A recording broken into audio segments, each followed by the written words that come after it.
একটু জানতে চাই যে আমরা ঘুম থেকে উঠে খেয়াল করি যে গলা খুশখুশে করছে কিংবা কর্কশে হয়ে গেছে হঠাৎ করে, অথচ গতকাল রাতেই আমি ভালো ছিলাম। এই সমস্যাটি আসলে কি কারণে হয়? প্রথমে যেই উপসর্গটা বললেন, এটা যখন কোনো রোগী এসে বলে, আমাদের অবশ্যই দেখতে হবে তার কোনো হিস্ট্রিতে কোনো ইনফেকশনের কোনো সম্ভাবনা আছে কিনা, কমন যেটা। তারপর একটা হিস্ট্রি নিয়ে দেখতে হবে তার রিফ্লাক্সের কোনো সমস্যা আগে ছিল কিনা।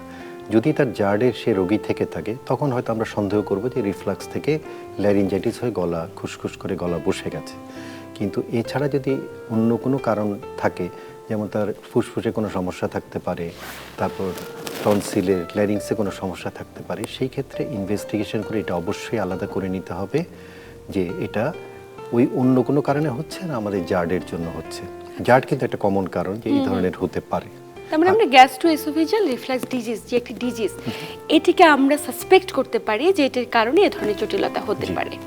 স্যার একটু জানতে চাই, যে কোনো ব্যক্তিকে এটা আক্রান্তের ঝুঁকিতে নাকি বিশেষ কোনো ব্যক্তি, বিশেষ কোনো বয়স?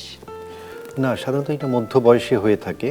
আর বিশেষ কিছু ব্যক্তি যাদের জার্ড হওয়ার সম্ভাবনা থাকে, যেমন মোটা, শরীরে ওজন বেশি, স্ট্রেসফুল কন্ডিশনে থাকে, সময় মতো ইরেগুলার লাইফ লিড করে, সময় মতো খাবার দাবার খায় না, স্পাইসি ফুড বেশি খায়, চা কফি অতিরিক্ত পান করে, তারপর ধূমপান মদ্যপান এগুলো করে, তখন তাদেরকে আমরা সন্দেহ করি যে তাদের হতে পারে। তো হতে পারে বললেই তো আর হবে না, আমাদের হিস্ট্রি নিয়ে এটা আসলে কনফার্ম করতে হবে যে সেই কারণে কিনা। তবে তার আগে অন্য ডিজিজগুলো এক্সক্লুড করতে হবে, কারণ আমরা জার্ড চিন্তা করছি কিন্তু এটা একটা ম্যালিগনেন্সি হতে পারে, এটা ল্যারিঞ্জাইটিস হতে পারে, একটা ঠান্ডা লাগা থেকে আপার রেসপিরেটরি ইনফেকশন থেকে হতে পারে, লাংসের কোনো কারণে হতে পারে। তো আমরা সেইগুলো কিন্তু চোখে রেখে আমরা এই ডায়াগনোসিস করতে হবে আমাদের।